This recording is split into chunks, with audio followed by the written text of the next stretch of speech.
Holy, holy is the Lord God Almighty, who was and is to come. This morning, some of you have lost loved ones, and we were in our prayers. Linda, I went to see you, but I got there too early in the daytime in the morning. I know you all. It's been tough, Lily, and it's been tough, the Binkley family. Teresa, Dawn's not here this morning, and there's a lot of sickness and a lot of people who are hospitals and stuff and things that are going on. Please pray for all those that were mentioned and the sick. Pray for them that the Lord will bless them and that the Lord will help them, especially those who have lost loved ones. Would you pray that God would comfort their hearts? I'm so glad that you're here. Really, I am today. I'm thankful that you're here. It's good to have Mary back. She was in hospital. They've had a rough time too. She's back today, and others are back with us who have been out. And we're just grateful to see you and happy that you're here. It's tough being a teacher. Best time of my life. I taught school for 7 years in Ireland, and it was the best time of my life. And it was a Bible school, which all I got to do was teach the Bible. Didn't have to teach anything else. Every book in the Bible, just got to teach the Bible. Go through the Bible every day. They would study the Bible Monday through Friday, 6 hours a day. And you go home after school and study the Bible. Go back to school the next day. And it was just a joy. But it's a struggle to teach and to make it stick. And I know it's awfully difficult to get teachers. I know. And it's hard to get the rotation going when one steps up or when one is sick or stuck for years and it seems like they never get a break. I know this is tough on you. I know as art, Sunday school teachers, adult classes, it's hard to get teachers. I remember I was teaching a young marrieds class. I had 55 students in the class, and this group went to the elders to get me fired because it was too structured. And I remember saying to one of the elders, what have I done wrong? And said, you're teaching too much Bible. It's too structured. And then I had another group who said, we don't want books of the Bible. We want things that relate to everyday issues. And I know it's hard. It's hard in public school. We come to church or we come to school drowsy or distracted. Some are dragged because they have to be here, because mom and dad or mom or dad or someone dragged them here. Some folks go to college because of daddy's money. And then there are some who go to school because there's just nothing else to do.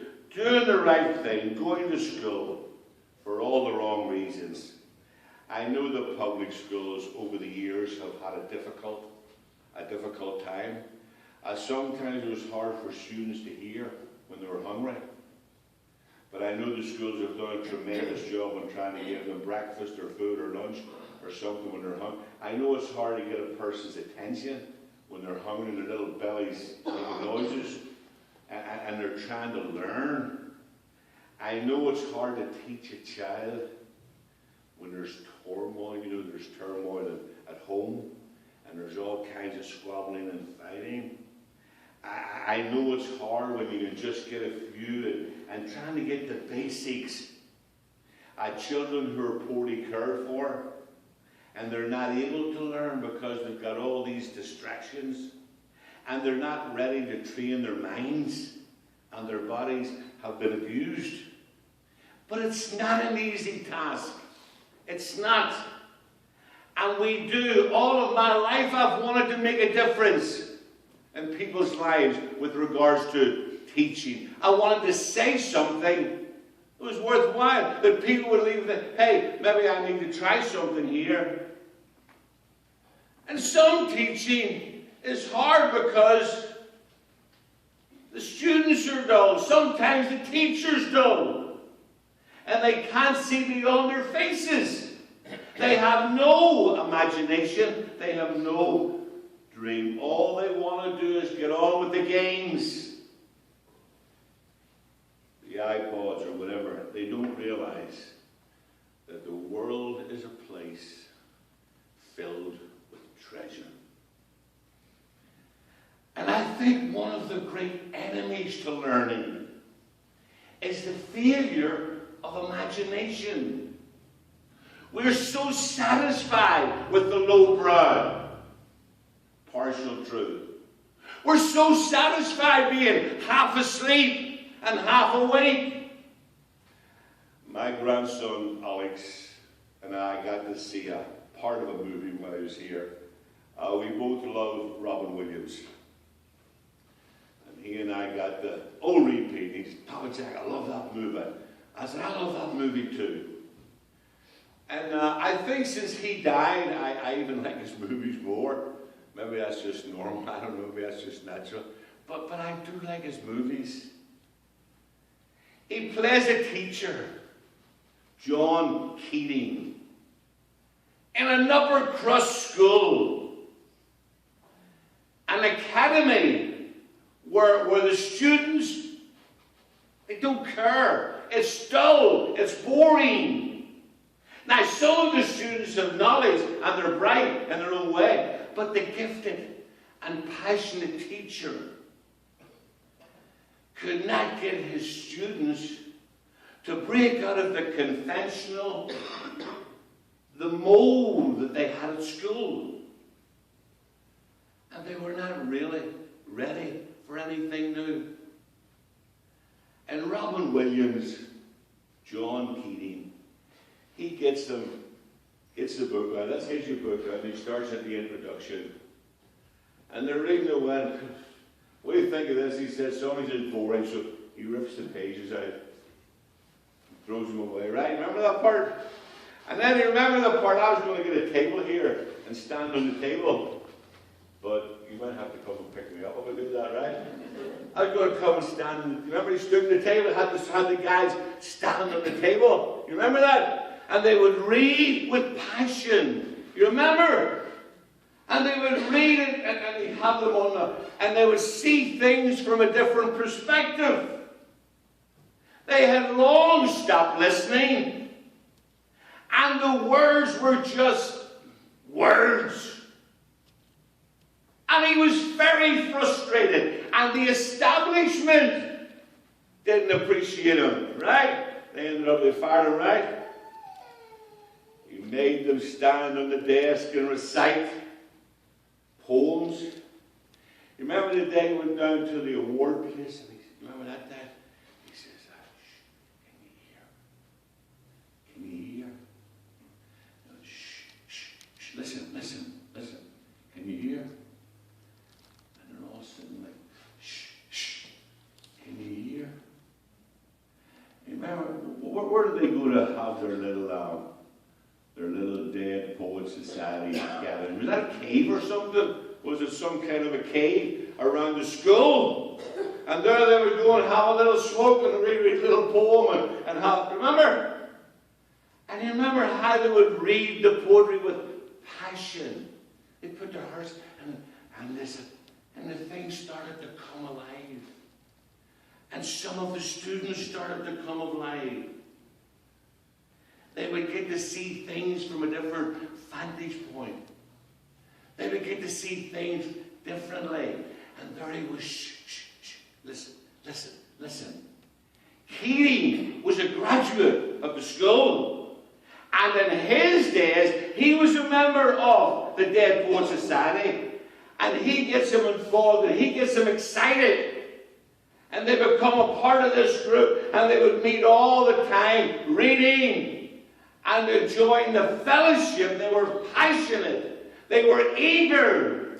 They were wanting to learn the lessons of life. And Keating wanted his kids, his young people, to get fired up about learning. Teachers are always looking for ways to facilitate someone's learning. Instead of Dead Poets Society, why don't we study this morning Dead Prophets Society? You remember the Transfiguration? What is the Transfiguration about?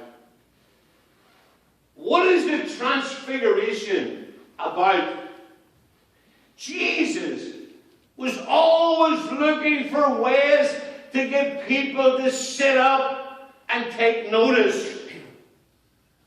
I wonder, is this what Jesus had in mind when he spoke to his students about the cause of discipleship? I wonder, is this what he meant when he brought the unwelcome truth? Something that would defy logic and go against everyone's thinking when he told them, if any man come after me, deny yourself and take up the cross every single day and follow me. Have you been taking up the cross lately? Have you been following him recently? He says, whoever shall save his life will lose it. And whoever will lose his life for my sake shall save it. Can you hear what he said? Shh. You want to be number one? Go to the end of the line. You want to be number one? Last. You want to follow me? Take up the cross daily. Every single day. Take up the cross and follow me. Isn't it amazing? Who can really understand it? You and I know the race is for the swift. And the devil takes last place. You and I know that the way to get ahead is to save your pennies and make good decisions and good deals and look out for number one. To heck with the rest. Many feel this is nonsense. Last first, first last. Many people think, Jesus, are you losing it? Losing your life to save it. So Jesus takes him not to the cave, but Jesus takes him to the mountainside. James, Peter, and John. And he invites them there. And it's called Dead Prophets Society. And he said, I want you to listen. I want you to see and watch what's going to take place.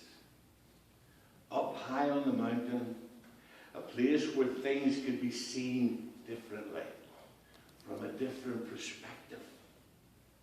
You're going to be able to see clearly. But the drowsy disciples discovered Jesus' teaching in a new light. His appearance changed. It was shining, brilliant as the noonday sun. And with him 2 dead prophets. Moses, who had been dead 1,500 years, and Elijah, whose teaching got back 800 years ago. But this extraordinary moment, a powerful moment, Dead Poets Society. They were holding a meeting, and Jesus is discussing it. I'm about to depart. I'm about to leave. I'm going back to my Father. And the Master is about to join Dead Prophets Society. The Transfiguration, a mysterious incident. But what in the world does it mean? What is the point of the brightness? And Moses coming back. And Elijah coming back. What is the point? The transfiguration means that Jesus Christ is choosing some extraordinary means to teach something. Are you listening to me saying? Do you have ears? Can you hear what I'm saying? And the transfiguration means that Jesus is not satisfied with what they were learning. I mean, stop. 3.5 years they were with him, and they were clueless. What does he mean he has to go? What does he mean he has to do this, that, the other? But he invites into this meeting. And he wants to get the point across. He said, listen, if you want to save your life, lose it. If you want to save your life, lose it. He says, can you hear? And they're looking around. As a matter of fact, when they come off the mountain, the other disciples are fighting who's going to be number one. But he wants to etch in their memories. He reminds them who he is. He's not a teacher with a lot of wacky ideas. He's not some harebrained guru. He is Jesus the Christ. He's the Lord of life. He's the Son of God. And he deserves the right to be heard. There they are on the Mount of Transfiguration. And all of a sudden a voice from heaven. This is my Son. Hear him. Listen to him. Hear what he is saying. This teacher, more than a teacher, this teacher has the words of life. This teacher is not blundering through this old world. This teacher is not about to flunk the final exam. He's trying to introduce them to a life-changing message. You want more? Give it away. The Transfiguration. Christ is reminding us who he is, and my teachings are to be taken seriously. And the Christ of glory has the authority to speak these things. He has the right to be heard. I want you to see the Mount of Transfiguration is more than a classroom. There is more than something which will drive home an unwelcome truth. Peter, James, and John, and you and I, here's what Jesus says. Listen to me. Listen. You gotta listen carefully. Can you see the possibility of glory? What? Can you see the possibility of glory? There is hope that you and I can be changed, transformed. Moses was a man just like you and I. He received the law of God. He taught it faithfully. Even though he sinned, God used him greatly. Elijah was a man of like passion. And Moses and Elijah both gave themselves away to the people. They spent their lives in service. They gave their lives away. Whoever will lose his life for my sake, Moses and Elijah, you done it. You will gain life. You will receive your reward. Elijah stood up against falsehood. He stood against evil. He championed the cause of justice. Yet he had his weaknesses, his sin, his depression, his faults. But here, Elijah's in glory. The dead prophet society. And there he is in glory with Jesus Christ, the God of the universe. And Jesus is saying, can you learn this lesson? Can you learn this lesson? The disciples knew him to an extent. They walked with him, they talked with him, they were thirsty with him, they were hungry with him, they were tossing in their sleep, sleeping nightless and everything else. And Jesus is teaching the pathway to glory is there. You die to yourself. You want to be first, you take the last place. You want to be the great one, you be the least. Then he offers this teaching to Peter, John, and James, and to me, and to you, and to all of us. And the glory is offered to us this morning. If any man come after me, deny himself. It's not about me. It's not about you. It's not about us. Everything's about him. Him. And you and I are being offered glory this morning. But you know what the problem is? We can't hear him. Shh. We can't hear him. Our minds are so occupied. Shh. Listen. We're being offered glory. We can't hear it. Shh. Listen. Listen. God is offering you glory. God is offering you peace. We can't hear it. The message is clear. To die, to live. To live is to die. And we can't hear the transfigured Christ. You and I are being changed from glory to glory to glory. And the price is self-giving. Give it away. Get rid of it if you want to keep it. If you want to hold on to it, give it away. It's not worth hoarding. Oh, he loves you.